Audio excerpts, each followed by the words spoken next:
Shalom, selamat berjumpa kembali di dalam pelayanan Sekar Semakin Dekat dengan Kristus. Kita mau belajar sebuah tema, yaitu jangan tawar hati.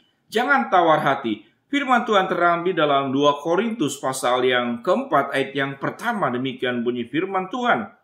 Oleh kemurahan Allah, kami telah menerima pelayanan ini karena kami tidak tawar hati. Oleh kemurahan Allah, kami telah menerima pelayanan ini, karena itu kami tidak tawar hati. Mari kita berdoa terlebih dahulu. Bapa yang di dalam surga, kami ingin belajar bahwa di dalam kehidupan kami tetap punya roh yang menyala-nyala, hati yang penuh dengan sukacita, hati yang penuh dengan kemenangan di dalam kondisi apapun juga. Dalam nama Tuhan Yesus kami berdoa. Amin. Shalom sahabat Sekar yang terkasih, khususnya Jemaat GKI Jatinegara, tentunya juga buat semua yang mendengarkan layanan ini.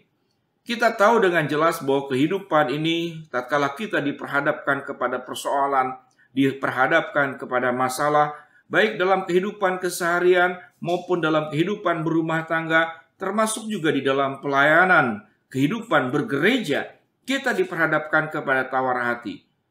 Paulus punya alasan sangat kuat untuk menjadi tawar hati. Mengapa? Pada ayat-ayat berikut dalam 2 Korintus pasal keempat dikatakan, Yesus mengalami semua hal yang punya alasan dia untuk tawar hati. Apa yang firman Tuhan katakan? Paulus ditindas, Paulus terjepit, Paulus habis akal, Paulus ditinggalkan sendirian, dan Paulus dikatakan dihempaskan, nyawanya terancam. Mungkin popularitas dirinya seperti yang pernah dirasakan di waktu terdahulu sudah tidak didapatkan. Apa yang membuat kemudian Paulus kuat dan tidak mengalami tawar hati? Kita kembali kepada ayat yang pertama. Apa yang dikatakan di sana? Oleh kemurahan Allah, kami telah menerima pelayanan ini karena kami tidak tawar hati. Dia tahu dengan jelas kehidupan ini yang kita dapatkan karena anugerah dan kemurahan Allah.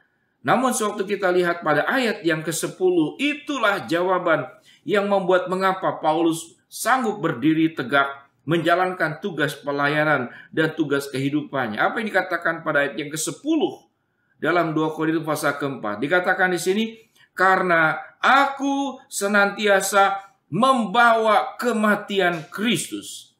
Aku senantiasa membawa kematian Kristus supaya Kristus hidup dan nyata di dalam diriku. Ini adalah alasan yang jelas. Paulus membawa kematian Yesus. Artinya apa? Bahwa kehidupan ini adalah sebuah kehidupan perjalanan yang tidak sendiri. Kehidupan perjalanan antara kita bersama dengan Yesus. Kita tidak hanya menikmati anugerah-anugerah kebaikan Allah. Kita tidak hanya menikmati berkat-berkat Allah. Tapi kita juga menjalani kehidupan seperti yang dialami oleh Tuhan Yesus. Tatkala kita menjalankan kebaikan, tatkala kita menjalankan kebenaran firman Allah, tatkala kita hidup di dalam jalan yang seperti yang ditunjukkan oleh Allah, bukan berarti tanpa tantangan kita akan menghadapi kesulitan. Orang hidup jujur punya resiko, orang hidup baik punya resiko. Sewaktu kita mengasihi, kita punya beresiko. Bisa disalahpahami, bisa difitnah, bisa ditinggalkan, atau bisa diancam oleh orang-orang yang tidak suka dengan semua yang kita lakukan. Sama seperti Tuhan Yesus.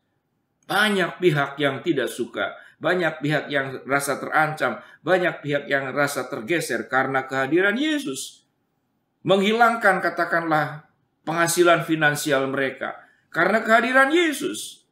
Popularitas mungkin orang-orang yang merasa tergeser dengan adanya Yesus kemudian menjadi terpinggirkan. Karena kehadiran Yesus.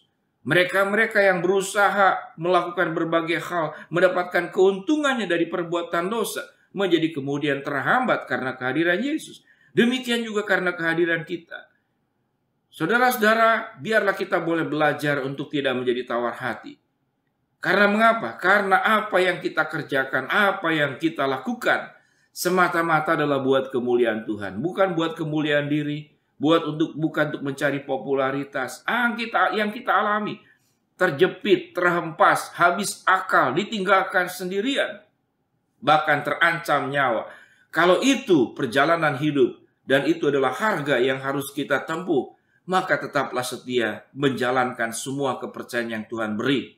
Mungkin dalam rumah tangga engkau dikecewakan oleh anggota keluarga. Jangan takut. Engkau mengerjakan segala sesuatu buat kemuliaan Allah.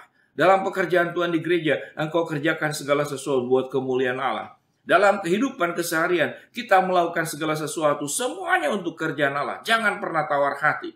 Karena orang yang melakukan sesuatu kemudian menjadi tawar hati, jangan-jangan dia sedang mengerjakan bukan untuk Tuhan, tapi untuk dirinya. Kita kembalikan segala sesuatunya hanya untuk Dia. Sumber segala pengharapan, sumber segala anugerah, sumber segala berkat yang sudah kita terima, kita salurkan buat orang banyak. Jadilah pribadi yang tetap kuat, teguh, dan jangan tawar hati. Mari kita berdoa. Bapa dalam surga, terima kasih buat kebenaran firman Allah. Tantangan, kesulitan, problem hidup tidak membuat kami tawar hati. Karena kami mengerjakan semuanya adalah untuk kemuliaan Allah dan bukan untuk kepentingan kami. Kami memberikannya, kami mempersembahkannya, dan biarlah hidup kami tetap penuh sukacita, penuh dengan kegembiraan, penuh dengan kemenangan, karena kami hanya menatap Engkau, memandang Engkau, dan hidup hanya untuk memuliakan Tuhan. Dalam nama Tuhan Yesus kami berdoa. Amin. Shalom sahabat yang terkasih, tetap kuat di dalam Tuhan. Amin.